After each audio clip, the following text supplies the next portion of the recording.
원장님들 안녕하세요. 이제부터 특강 시작해 보려고 하는데요. 오늘은 초등학생의 특목고 준비 전략이라고 이름을 지어서 제가 한번 준비해 봤습니다.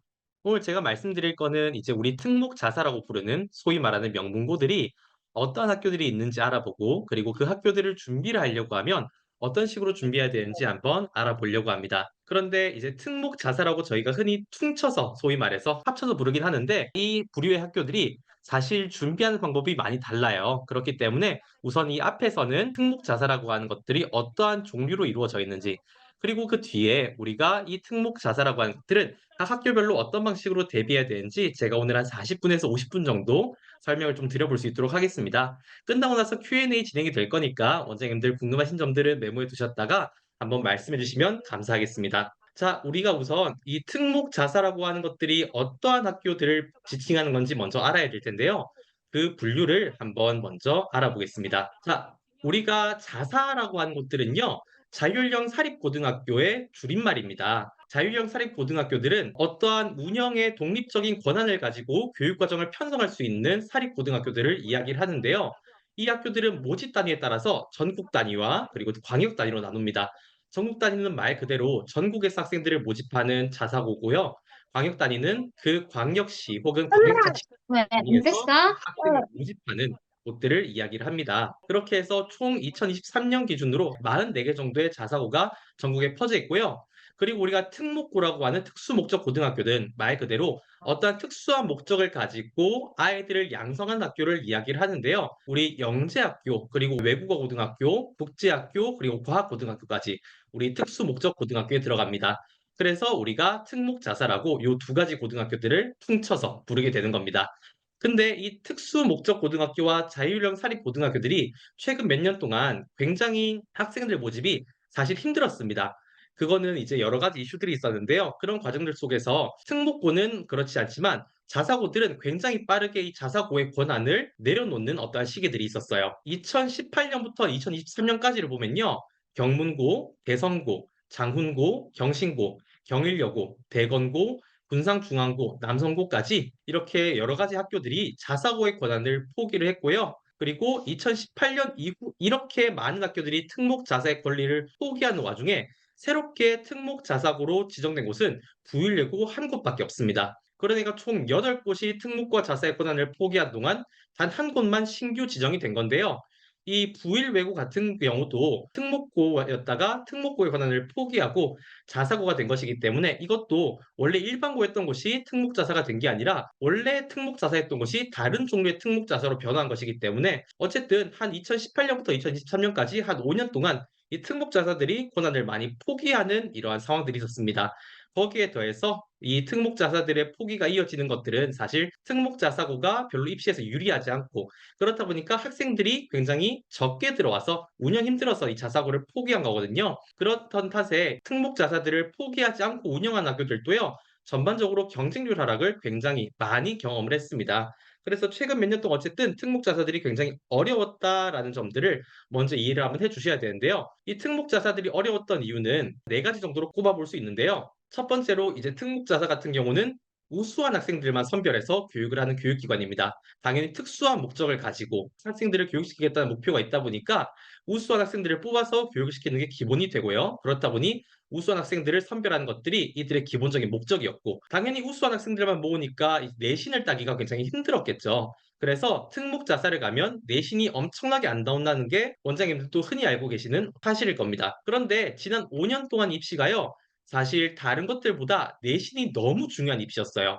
그래서 특목 자사 학생들이 내신을 따기 너무 힘든 나머지 사실 대학을 좀 잘 못 가는 상황이 있었습니다. 중학교 때 공부를 굉장히 잘했다고 하더라도 고등학교를 특목 자사로 가면서 성적이 너무 안 나와서 대학교를 못 가는 친구들이 굉장히 많이 발생을 했어요. 그렇다 보니까 학생들이 현행 입시에서 불리하다는 이유 때문에 이 특목 자사를 비선호하는 현상들이 최근에 굉장히 많았습니다. 그렇기 때문에 원장님들께서도 한 5년에서 10년 정도에는 정말 이 특목 자사를 가기 위해서 엄청나게 많은 사람들이 경쟁을 했는데 한 지난 5에서 10년 동안은 학생들이 그래도 특목 자사보다 일반고를 선호하는 아이들도 좀 많다는 그런 현상들을 몸소 느끼셨을 것 같아요. 그런데 최근 들어서 특목 자사에 대한 매력이 굉장히 높아지고 있습니다. 왜 그러냐고 하면 특목 자사는 이 네 가지의 단점에도 불구하고 압도적인 두 가지의 장점이 있었어요. 어떤 장점이 있었냐면요. 일단 우수한 아이들을 모아놓고 특수한 목적으로 교육을 시키는 것이 이들의 기본적인 역할이다 보니 학교에서 교육 활동들이 굉장히 우수한 활동들이 많았고요. 그렇다 보니 생활기록부의 퀄리티가 굉장히 높아서 낮은 내신에도 불구하고 명문대를 많이 가는 사례들이 있었습니다. 그리고 학생들이 수준이 굉장히 높다 보니까 사실 일반고 같은 경우는 교실 내에서 수업이 사실 퀄리티가 좀 낮잖아요. 왜냐하면 중간 정도의 아이들에게 수준을 맞춰야 되다 보니까 이 학교에서 수준 높은 정시 교육을 한다는 게 굉장히 어려웠습니다. 그런데 자사고는 학생들이 전부 다 수준이 높다 보니까 굉장히 수준 높은 정시 교육을 할 수 있었고, 그렇다 보니 고등학교에서 배운 것만을 가지고 수능을 쳐도 수능 점수가 굉장히 잘 나온 아이들이 좀 있었어요. 그렇다 보니 이 낮은 내신에도 불구하고 생기부가 좋아서 명문고를 가는 아이들도 있었고, 그리고 학교 학생 수준이 높아서 수능으로도 좋은 대학을 좀 보내다 보니 이 두 가지의 장점들 때문에 그나마 이 특목자사들이 생존을 했던 거죠. 자, 그런데 최근 들어서 내신이 9등급제에서 5등급제로 바뀌게 되면서 학생들의 내신이 가지는 변별력이 굉장히 줄어들었단 말이에요. 왜냐하면 9등급일 때는 학생들을 굉장히 촘촘하게 나눴는데 5등급이 되면서 이 나누는 급간이 굉장히 넓어졌죠. 그러면 이 반대급부로 내신이 아닌 생기부가 더 중요해지게 됩니다. 그렇다 보니 이 1번의 장점이 굉장히 많이 부각이 되는 입시가 된 거죠. 그렇게 되었기 때문에 최근에는 이 특목자사가 조금 더 매력이 높아지고 있다라는 평가를 받고 있는 겁니다. 그렇기 때문에 이 2028 대입 개편안이 되면서 내신 5등급제가 부각이 되면 될수록 앞으로 계속해서 특목자사의 경쟁력은 높아질 수밖에 없고요. 그렇다 보니 아마 한 5년 정도가 지나고 아이들이 본격적으로 5등급제 내신을 받은 아이들이 대학에 가기 시작할수록 특목고와 자사의 매력은 계속해서 높아질 것이다라고 저희가 보고 있습니다. 그러면 우리가 앞으로 이 특목고 자사고들이 굉장히 경쟁력이 높아질 것이라고 하면 옛날처럼 특목고 자사고를 가고 싶어하는 아이들이 굉장히 많이 생길 것인데, 그때 우리는 특목고 자사고를 어떻게 보내야 할지를 지금부터 알고 준비해야 된다는 차원에서 제가 오늘 교육 내용을 준비를 해봤습니다. 자, 근데 여기에 들어가기 앞서서 제가 먼저 짚고 넘어갈 내용이 있어요. 특목고 자사고가 근 한 5에서 10년 동안 굉장히 불안정한 과거를 겪었잖아요. 그렇기 때문에 원장님께서 특목고 자사고가 앞으로 좋아진다, 좋아진다 얘기는 되는데 과연 정말로 좋아지는 걸까? 특목고 자사고 다시 지난 몇 년처럼 앞으로도 계속 안 좋은 거 아닐까라는 고민들이 조금 있으신 분도 계신 것 같아요. 그리고 또 어머님들이 특목고 자사고를 준비해 보자고 하면 많이들 하신 얘기가 특목고 자사고가 어디선가 폐지된다는 얘기를 들었던 것 같은데, 그리고 옛날에 뭐 민사고 등을 비롯해서 이 특목고 자사고들이 어떠한 소송들이 굉장히 많이 있었다고 알고 있는데, 원장님 우리의 진짜 특목고 자사고 준비해도 괜찮은 걸까요? 이런 질문들을 굉장히 많이 받으실 것 같고 저도 실제로 많이 받아요.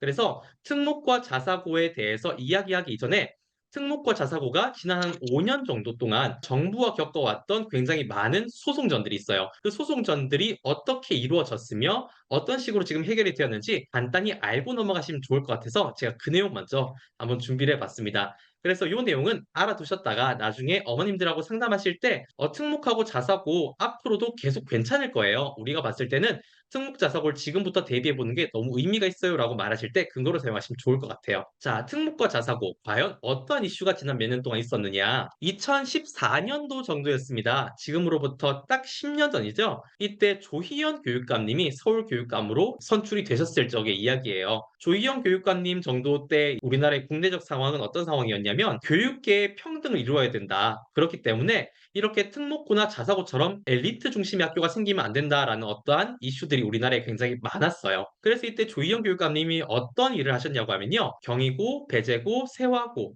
우신고, 이대부고, 중앙고 총 6개의 학교에서 자사고등학교의 지위를 박탈해버리고 일반고로 돌아가라라는 지침을 내렸어요. 그래서 이 6개 고등학교가 엄청나게 반발을 했습니다. 근데 이때 조희영 교육감님은 전반적으로 마인드 자체가 이런 특목 자사 같은 엘리트 중심의 교육이 계속될수록 교육의 평등이 무너진다고 생각을 해서 이 6개 학교를 비롯해서 특목 자사고들을 좀 없애려고 하는 의지가 굉장히 강했어요. 그래서 이때는 어떤 분위기였냐고 하면 한 2014년 정도에는 여러 가지 학교들의 지위를 박탈하고 장기적으로는 특목과 자사라는 개념 자체를 없애버리고 전국의 모든 학교를 일반고로 만들겠다라는 이런 생각을 하실 때쯤이에요. 근데 이 6개 자사고가 굉장히 많이 반발을 했죠. 우리는 자사고인데 갑자기 이렇게 지위를 박탈해버리고 일반고로 돌아가라고 하면 어떡하냐. 이거는 교육감의 직권 남용이다라고 굉장히 많이 반발했고요. 그래서 교육부 장관의 직권으로 조희영 교육감의 결정을 무산시킵니다. 6개 자사고의 지정 취소 처분을 직권으로 취소를 하고요. 그러니까 서울시 교육청이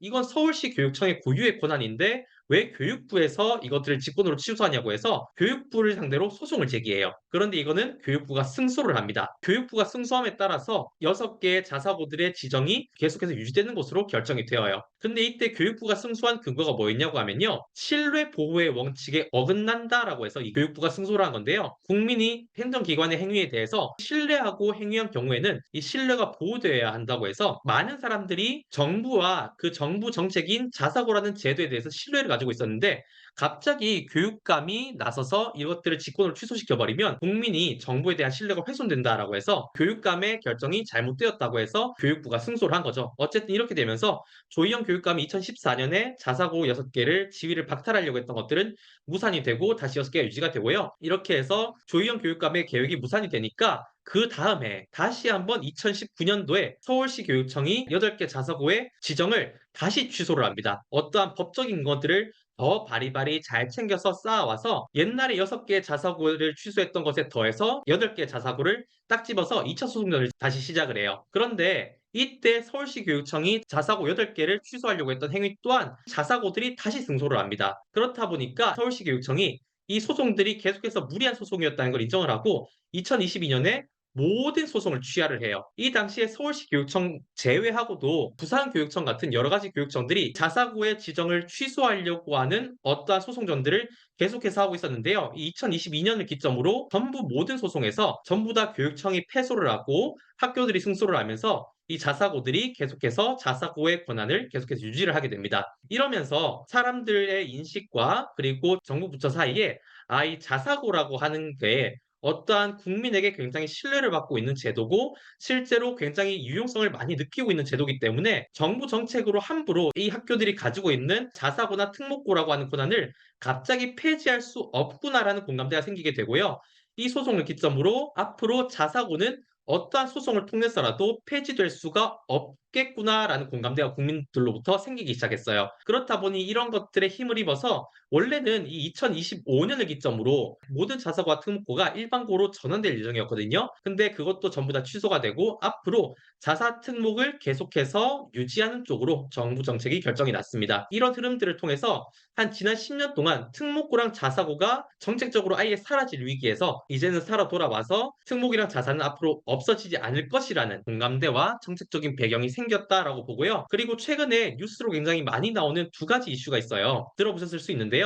교육특구제랑 자공고라는 정책이 있어요. 교육특구제는 뭐냐고 하면 교육특구라는 특정 지역을 교육특구로 만들어서 그 특구에서 고등학교를 추가적으로 만들고 그 고등학교에 민간 자원이 투자할 수 있도록 해서 명문 고등학교를 지역별로 새롭게 신설할 수 있는 어떠한 정책들이에요. 이 교육특구로 선정된 지역들은 그 지역 지자체가 어떠한 기업을 연결하거나 아니면 지자체 예산을 사용해서 명문고를 설립하고 운영할 수 있는 권한이 생깁니다. 거기다가 이 자공고라는 개념이 생기고 있는데요. 아까 자사고가 자유형 사립고등학교였죠. 이 자공고는 자유형 국립고등학교라고 해서 공립고등학교인데 자사고처럼 자기들이 마음대로 교육을 편성하고 운영할 수 있는 권한을 가진 학교들이에요. 그러니까 이것도 어느 정도 명문고의 개념이죠. 그렇게 해서 교육특구제랑 자공고처럼 계속해서 명문고등학교들을 만들고 운영할 수 있는 법적인 제도들이 생겨나고 있는 흐름들이 지금 전국적으로 좀 있어요. 그렇다 보니 지금까지는 특목자사라고 하는 이 2가지 학교만 있었지만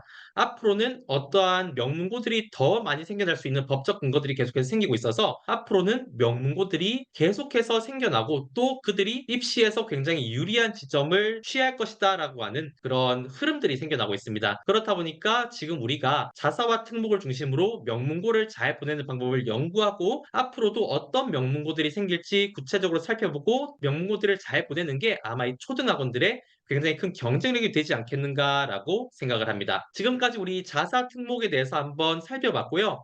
지금부터는 그럼 우리 학원들이 자사랑 특목을 어떻게 보내야 될지에 대해서 한번 살펴보려고 하는데요. 오늘은 자사랑 그리고 과고와 영재고에 대해서만 살펴보려고 합니다. 자사고는 제가 아까 말씀을 드렸고요. 특목고 중에서 제가 오늘 영재학교랑 과고만 설명을 드릴 건데요. 특목고는 크게 한 네 가지 부류로 있다고 보시면 돼요. 첫 번째는 영재학교가 있고요. 두 번째는 과고가 있고요.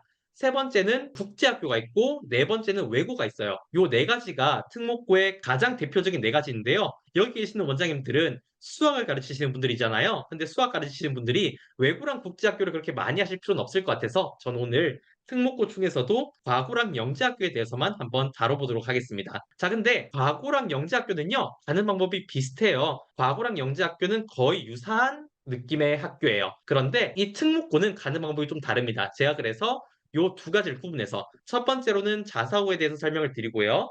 두 번째로는 영재학교와 과고를 묶어서 특목고를 설명드릴 수 있도록 하겠습니다. 그러면 먼저 자사고부터 한번 살펴볼 텐데요. 자사고는요, 일반적으로 총 2차에 걸쳐서 선발을 합니다. 1차 선발을 하고 나서 1차 선발이 된 학생들을 대상으로 2차를 진행하고 이 2차의 점수를 바탕으로 최종적으로 선별을 하는 거예요. 근데 자사고는 아까 보셨다시피 너무 많은 종류가 있는데 오늘 그것들을 하나하나 다 살펴볼 수는 없어서 대표적으로 어떻게 뽑고 있는지 제가 한번 말씀드려 보도록 하겠습니다. 자, 우선 1차에서는 교과를 보고 2차에서는 면접을 보는 게 굉장히 보편적이고요. 1차에서는 교과로 통상 2배수 내외를 선발합니다. 굉장히 적게 선발하는 경우에는 한 1.5배수 정도 선발을 하고요. 많이 선발하는 경우에는 2.5배수 정도 선발을 합니다. 그러면 교과로 선발한다는 건 어떤 걸 보는 거냐라고 하면요. 성취도를 봅니다. 보통 중학교 성적표는 보면 학생이 성취도가 A, 그리고 B, C 이렇게 알파벳으로 나오죠. 이 알파벳을 보고 선별을 하는데요. 그러면 사실 이 특목이나 자살을 갈 정도로 잘한 학생들은 원장님 성적표들을 한번 보시면 아시겠지만 중학교 성적이요. 보통 올 A예요. B가 하나 있을까 말까 한 수준이에요. 그렇기 때문에 보통 거의 다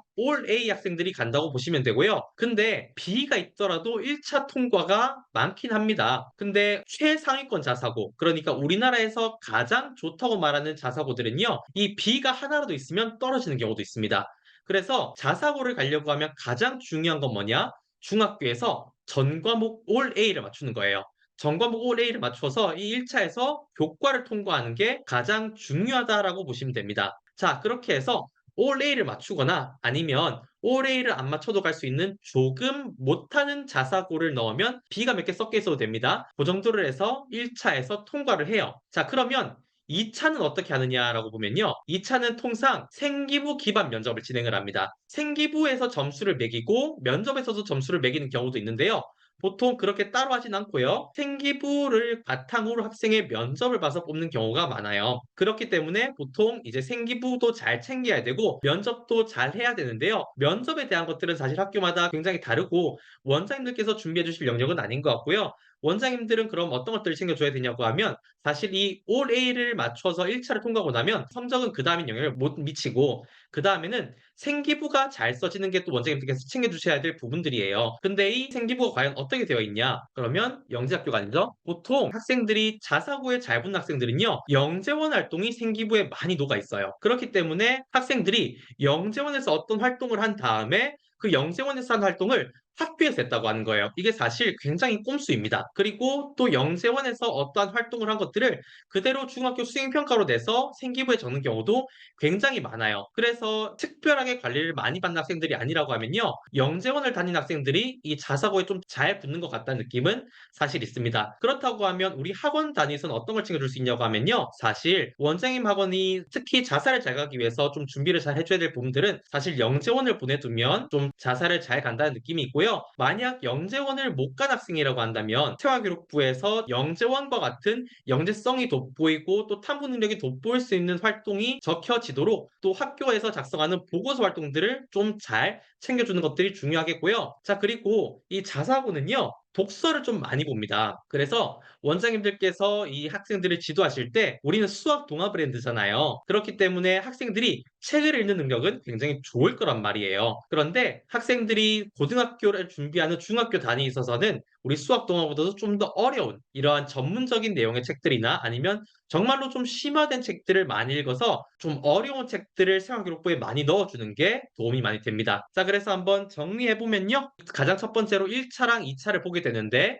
1차에서는 all A를 맞추게 해주는 것. 그리고 2차 면접에서는 생기부를 잘 꾸며주고 그리고 독서 활동을 좀 잘할 수 있게 해주는 것이 중요하다. 특히 영재원을 보내주는 것들이 일반적으로 조금 하나의 팁이다 정도로 말씀을 드릴 수가 있겠습니다. 자, 그리고 자사고 가기 위해서 겨우 이것만 잘해야 되는 건 아닙니다. 최근에 자사고는요, 자기주도성을 굉장히 많이 강조합니다. 자사고를 보내보신 분들은 전형명 자체가 뭐 자기주도 전형이라고 되어 있는 것들을 많이 보실 거예요. 자사고 입시는 다수가 자기주도 학습 전형이라는 전형명을 채택하고 있고 실제로 자기주도가 잘 된 학생들을 뽑아가려는 어떠한 의도가 있기 때문에요. 학생이 얼마나 자기주도적으로 학습했는지를 많이 판단을 합니다. 그렇기 때문에 학생이 평소에 자신이 관심 있는 분야에 대해서 탐구 활동을 하고 그것을 보고서로 작성하는 활동을 많이 해보고 이런 것들을 면접에서도 말할 수 있고 실제 고등학교 생활기록부에서도 많이 적어 놔야지만 아, 이 학생이 자기주도적으로 어떠한 탐구 활동을 평소에 많이 한 친구네라는 인상을 줘서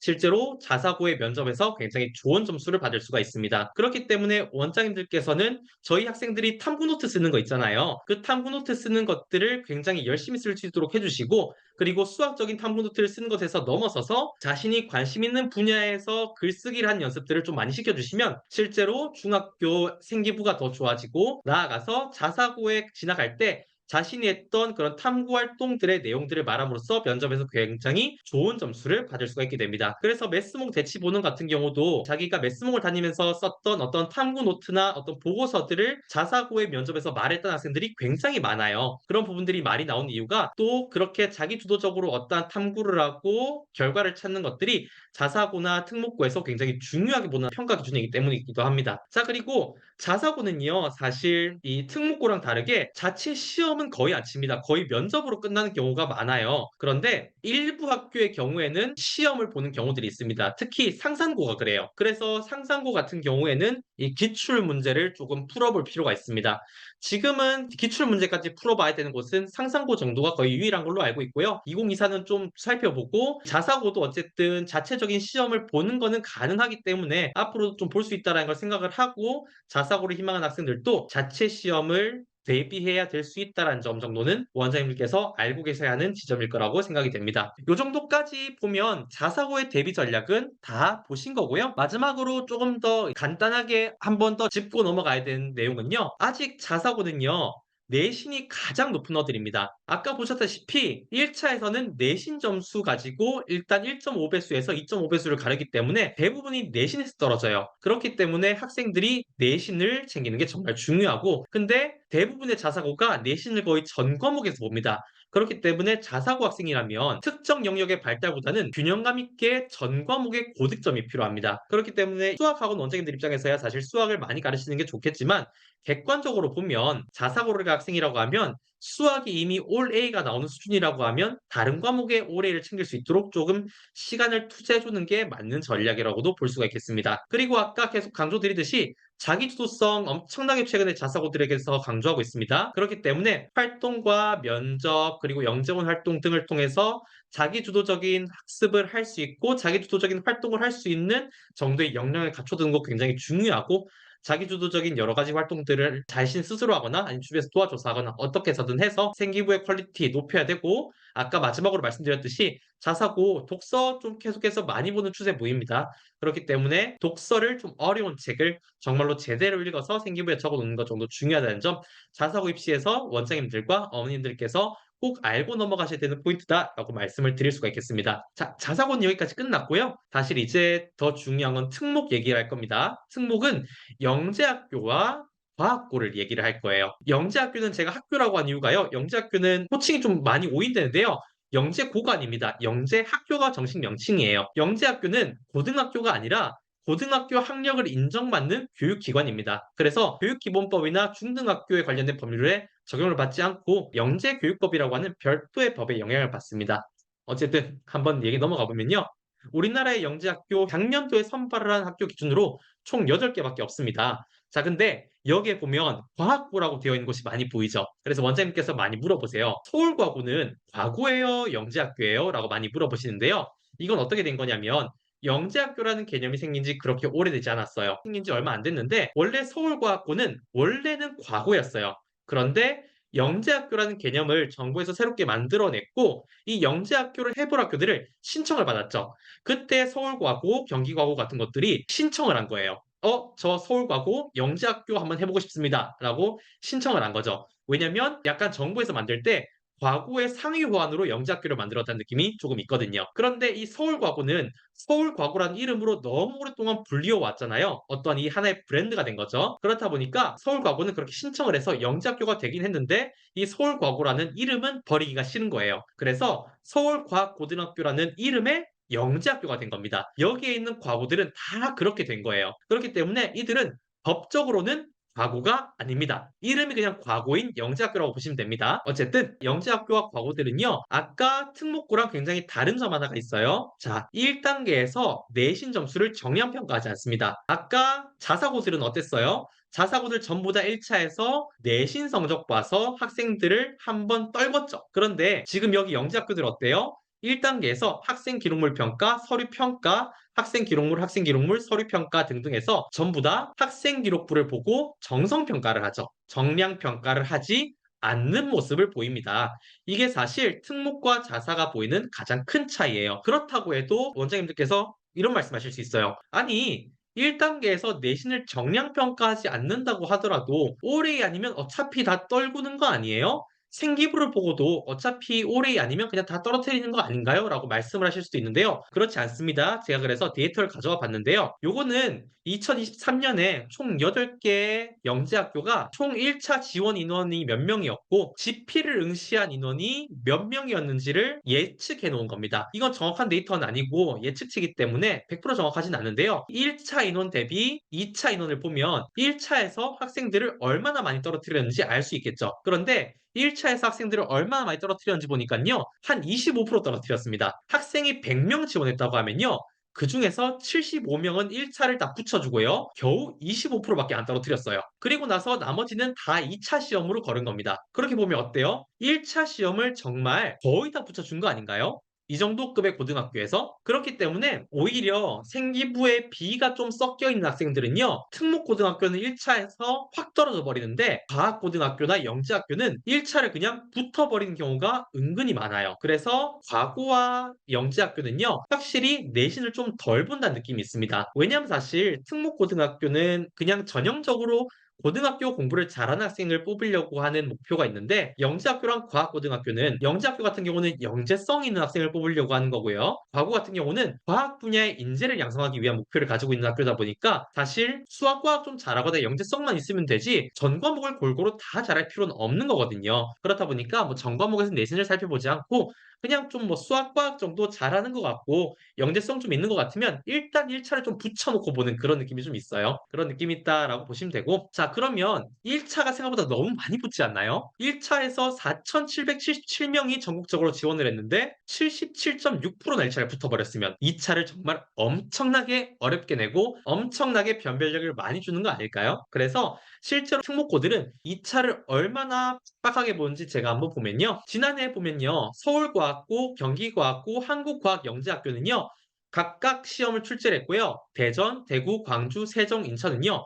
공동 출제를 했어요. 그러니까 같이 낸 다음에요. 뭐 학교별로 시험의 문제와 시험을 보는 방식과 시간 정도만 조금 다르게 했습니다. 그래서 공동 출제했지만 보면 문항 자체는 좀 다르죠? 그 정도 차이를 뒀고요. 그러면 영재학교랑 과학고등학교 2차가 얼마나 빡빡하게 보느냐라고 보면 총 1교시, 2교시, 3교시에서 총 3교시에 걸쳐서 시험을 봐서 2차를 치렀는데요. 과학은 빼고 수학만 살펴보면요. 서울과고 같은 경우는 창의사고의 수학 문제가 나왔고요. 문제는 적고 난도가 굉장히 높았습니다. 경기과고 같은 경우는 1교시에는 중학교 심화가 나왔고 2교시에는 창의사고형 수학 문제가 나왔는데 이 이휘호시의 창의사고형 수학 문제가 더 어려웠다고 하고요. 한국과학영재학교는 창의융합형 중심으로 문제가 출제가 됐고요. 서술과 증명을 요구하는 형식의 문제가 나왔습니다. 그리고 대전, 대구, 광주, 세종, 인천은 새로운 유형의 문제가 출제되었다는 특성이 있어요. 그러니까 전통적인 경시 스타일의 문제가 아니라 조금은 새로운 창의력과 차후력 중심의 문제들이 많이 나왔습니다. 그래서 이 학교들은 최근에 어떤 식으로 문제를 내고 있느냐? 문제의 숫자는 적고 시간은 많이 주고 있다. 그럼 뭐다? 서술형과 논술형 중심의 문제를 내고 있고 서술형과 논술형 중심으로 되는데 어떤 문제 내냐? 선행보다는 창의력과 사고력이 중심이 되는 문제들을 많이 내고 있다고 보시면 됩니다. 애초에 교육부 자체가 이 선행학습을 많이 하지 않게 하려는 목표가 있다 보니까요. 실제로 과구와 이 영재학교에 좀 선행 중심의 문제를 내지 말아라라고 푸시를 했다라고 저는 좀 알고 있어요. 근데 지금까지 제가 영재학교만 좀 살펴보았는데요. 과거도 이제 한번 살펴보면요. 과거 같은 경우도요. 1단계에서는 내신 정량평가 하지 않고 1단계에서는 전부 다 면접이나 생기부 통해서 정성평가하고요. 대신에 2차 문제가요. 좀 쉽습니다. 영재학교보다는. 영재학교가 조금 더 어렵고 이 과학고등학교가 문제가 조금 더 쉽다고 보시면 돼요. 왜냐면 지금 우리나라의 교육 시스템상으로는 영재학교가 과거보다 좀 더 상위 호환의 학교로 비춰지는 그런 점들이 있기 때문에 그렇습니다. 요 문제들은요, 제가 지금 자세하게 보지는 않을 거예요. 근데 원장님들께서 이 학교 홈페이지에 들어가면요, 기출 문제들을 전부 다 보실 수가 있습니다. 우리나라 법에 따라서 특목고들은요, 전부 다 그 전년도의 시험 문제를 홈페이지에 공개하도록 되어 있어요. 그렇기 때문에 오늘 원장님들께서 주변에 있는 특목고들의 시험 문제는요, 홈페이지에 들어가서 한번 살펴보시면 좋겠습니다. 지금부터는요, 초등학교 때 영재학교 과학고를 어떻게 준비해야 되는지를 한번 살펴보면요. 자, 1차 경쟁률이 사실 굉장히 낮습니다. 영재학교도 그렇고요, 과학고등학교도 그렇고 1차는 정말 요새 좀 많이 가는 것 같아요. 사실 옛날에는 B가 하나라도 있으면 영재학교 과학고 못 간다 이런 얘기 많이 돌았는데요. 요새는 B 여러 개 있어도 뭐 잘들 갑니다. 1차에서 변별력을 심하게 두지 않고 2차에서 변별력을 주는 식으로 많이 바뀌어가고 있기 때문에 그래요. 그래서 만약 수학과 과학에 재능이 있는 학생이라고 한다면 전 과목의 밸런스를 너무 심각하게 맞추려고 하기보다 수학, 과학을 정말 열심히 대비해서 2차 시험을 잘 칠 수 있도록 하고 중학교 내신은 조금 내려놔도 되는 교육이 되었습니다. 자, 그리고 과거에는 고도 선행이 필수였습니다. 한 2, 3년 정도 선행을 잘 하고 가서 시험에서 고등학교 1, 2학년 정도 수준이 되어야 풀 수 있는 문제들이 나오고 그런 아이들이 좀 고득점을 맞아서 가는 입시였다고 한다면 고도 선행보다는 창의력과 사고력 중심으로 하는 문제들이 많이 나오고 있기 때문에요. 교육을 시키실 때도 창의력과 사고력 중심의 문제들을 풀 수 있도록 좀 많이 도와주셔야 한다라고 말씀을 드릴 수 있고요. 이 문제를 대비한 방법 제가 조금 더 뒤에 한 번 더 말씀을 드리겠습니다. 자, 그리고 하나의 더 특성이 있는데요. 자사고에서는 미공개되고 일반고에서도 미공개되는 수상 내역이 공개가 됩니다. 그리고 생활기록부에서도 영재성 및 수학과학을 중점으로 좀 평가하는 특성이 있습니다. 그렇기 때문에 자사고에서는 아까 그냥 조금 뭐 학생이 영재성 정도 보이고 보고서 정도 좀 적어주면 좋다라고 하면요. 이 영재학교와 과학고를 가려고 하면 자사고에서 준비하는 것에 더해서 이 수상 정도는 조금 더 챙겨주셔야 하고요. 그리고 이 수상을 그럼 얼마 챙겨야 되냐?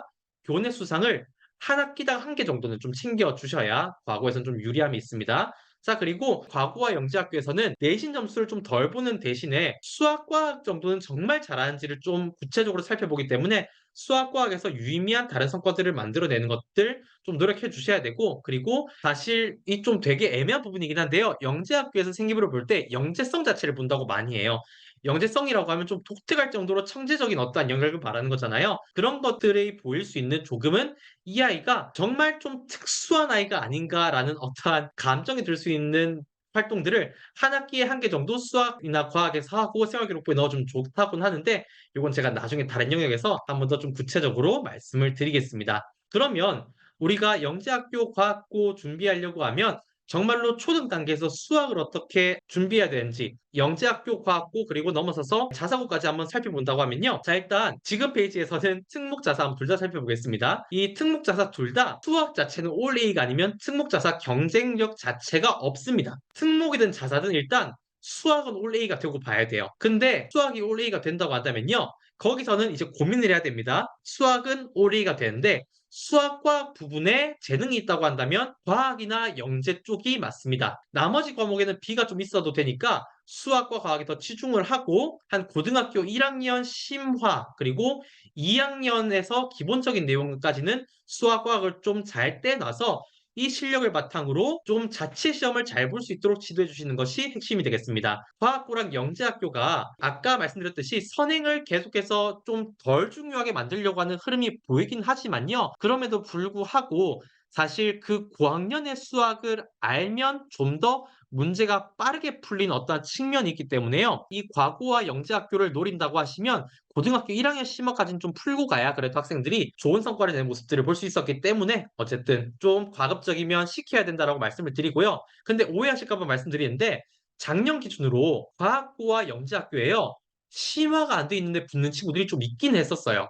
경향이 많이 달라져서. 어쨌든 그렇지만 좀 시켜두는 것들이 안정적이다라는 말씀을 드리는 거고 만약에 수학, 과학의 학생이 별로 재능이 없는 것 같다. 대신에 전 과목의 밸런스가 좋다고 하면 자사고가 훨씬 유리하겠습니다. 수학이 올 A가 보장이 된다면 그냥 다른 과목에 시간 좀 투자해서 전 과목 올 A 만들고 자체 시험 안 치고 그냥 올 A 빨 잘 받고 면접 준비 적당히 해서 자사고 가는 거 좀 괜찮은 전략이다라고 말씀을 드릴 수가 있겠습니다. 자, 그러면 특목자사 가래들 여기서 다 갈렸고 그리고 자사고는 수학 원장님들이 여기서 더해줄 수 있는 부분은 없다 보니 과고와 영재학교 갈 친구들은 어떤 식으로 추가적인 수학적인 준비가 필요한지 한번 살펴보면요. 특목고, 그러니까 과고와 영재학교의 최근의 트렌드를 살펴보면서 좀 더 구체적으로 원장님들께서 어떤 식으로 수학을 지도해 주셔야 되는지 한번 살펴볼 텐데요. 최근에 특목고가요. 문제 개수가 많이 축소가 되는 추세를 보입니다.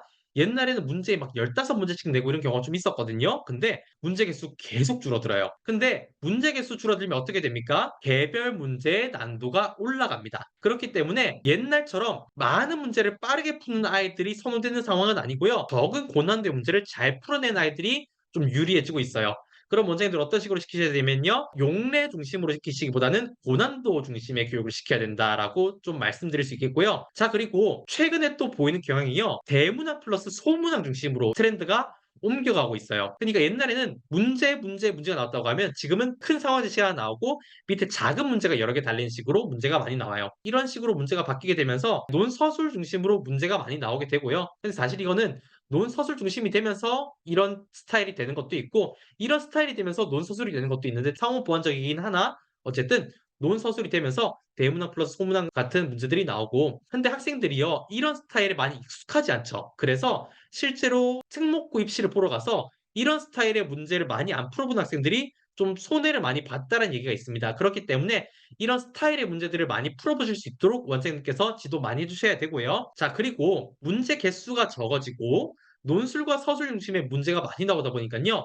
학생들이 시간 조절 때문에 어려움을 겪는 경우가 엄청 많았어요. 원장님들 이거는요. 정말로 좀 집중해서 지금부터 지도하셔야 되는 포인트인데요. 생각보다 여기에서 실제 학원들의 지도력이 많이 갈렸어요. 사실 시간이 부족해서 많이 못 풀 거라는 생각을 하시는 분들은 많았지만 시간이 어디서 부족한지 몰라서 대비를 많이 못 해주었던 건데요.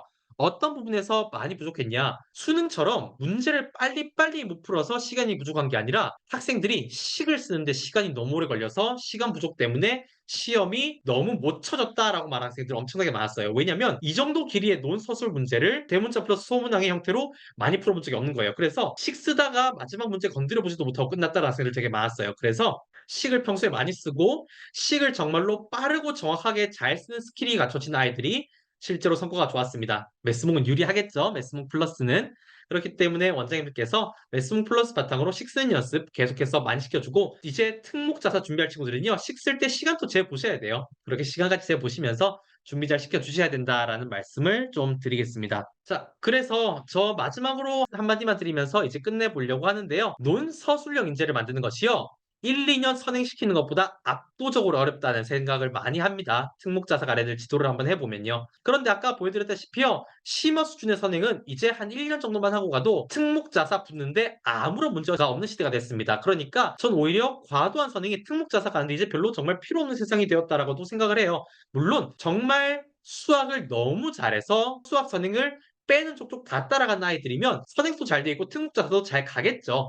그런 아이들은 그냥 흐름인 거고 근데 아이가 특목자사를 아슬아슬하게 갈 정도의 친구인데 이 아이의 역량을 잘 키워서 보내야 되는 상황이라고 한다면 고도생 당기는 것보다는 논서술형 인재를 만드는 게 더 급한 입시가 되었다라고 좀 말씀을 드리고요. 자, 그리고 제가 지금까지 드렸던 설명에 의하면요.